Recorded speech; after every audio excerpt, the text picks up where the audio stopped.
Can speed.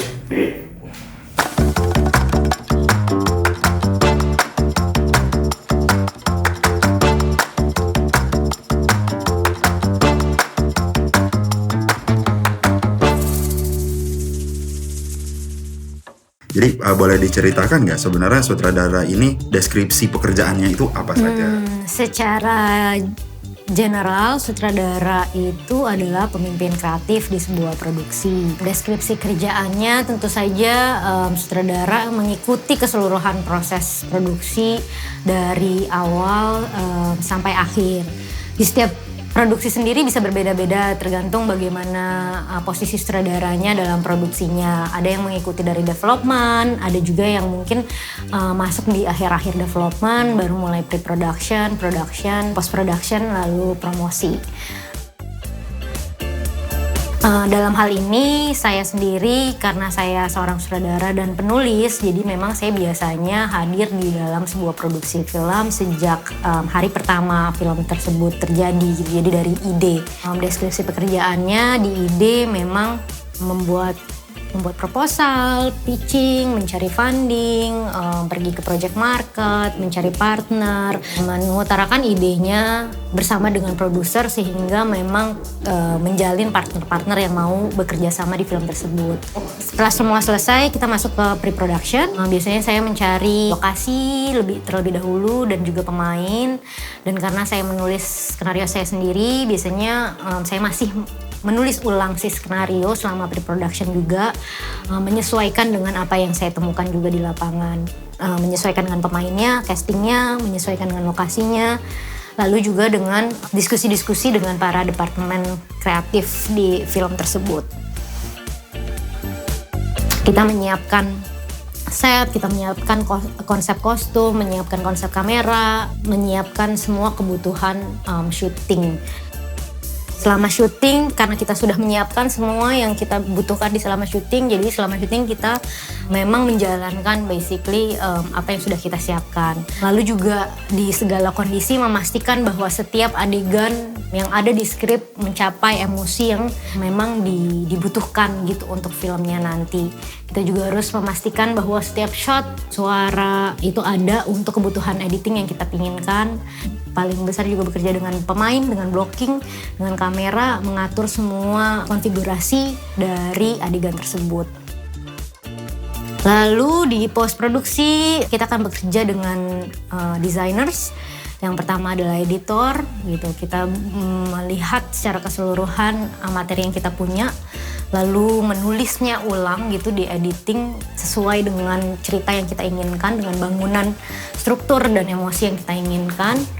Tentu saja yang paling utama di editing juga mencari ritme dari si film tersebut.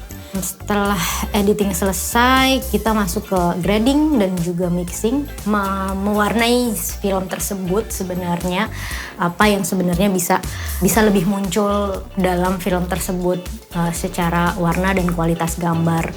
Dengan range pekerjaan sepanjang itu, kira-kira skill set apa aja sih yang harus dimiliki oleh seorang sutradara nih? Kalau buat saya pribadi di luar semua tadi pekerjaan sutradara adalah kita itu bercerita. Maka storytelling itu sesuatu yang penting banget dimiliki untuk seorang sutradara untuk dia bisa bercerita. Bagaimana dia melihat cerita, bagaimana dia menceritakannya.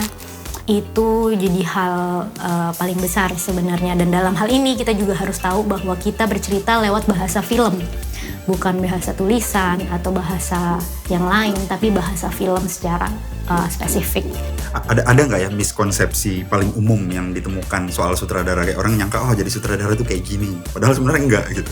Yang sering sekali orang pikir jadi sutradara itu kita harus tahu semua. Padahal buat saya enggak, justru kita membuat film untuk tahu gitu, untuk mencari sebenarnya.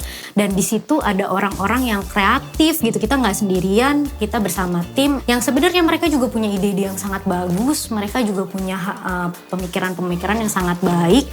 Kalau buat saya justru sutradara yang baik itu yang bisa memang memastikan bahwa ide-ide terbaik dari timnya hadir di filmnya, bukan cuma idenya dia doang gitu. Nah, kalau misalnya orang mau belajar jadi sutradara nih, misalnya, wah saya tertarik mau jadi sutradara, dia sebaiknya memulai dari mana dulu? Banyak cara ya sebenarnya untuk menjadi sutradara. Seperti yang kita tahu, ada ya sekolah film tentu saja gitu, belajar lewat sekolah. Yang kedua, belajar dari Astrada gitu, mengikuti seorang sutradara dan belajar dari orang-orang tersebut gitu, kemudian mencatat dan mengaplikasikan disiplinnya atau perspektif kreatifnya dan lain-lain. Yang ketiga, mulai membuat membuat film dari skala yang terkecil pun gitu, itu akan membuka ruang kita untuk tahu intuisi kita sebagai sutradara seperti apa, visi kita sebagai sutradara itu seperti apa. Saya rasa sih bagaimanapun yang paling efektif adalah membuat film. Di Indonesia sebenarnya job market sutradara ini sebenarnya seterbuka apa sih? Atau mungkin kayak misalnya ada anggapan kita nggak punya cukup sutradara, terutama sutradara perempuan ya gitu misalnya. Di Indonesia sendiri kalau saya lihat sih sebenarnya Indonesia tuh sangat terbuka untuk semua orang bisa menjadi sutradara gitu. Kita bisa punya banyak sekali jalan untuk menjadi sutradara gitu dan sangat terbuka gitu. Memang kesulitannya adalah sebagai sutradara menawarkan sesuatu kepada industrinya, itu yang menurut saya paling berat ya dilakukan gitu. Apa yang sebenarnya kita ingin tawarkan ke industri ini sehingga memang orang mau bekerja dengan kita gitu. Menunjukkan penawaranmu gitu sebagai sutradara kepada industrinya, itu yang paling berat.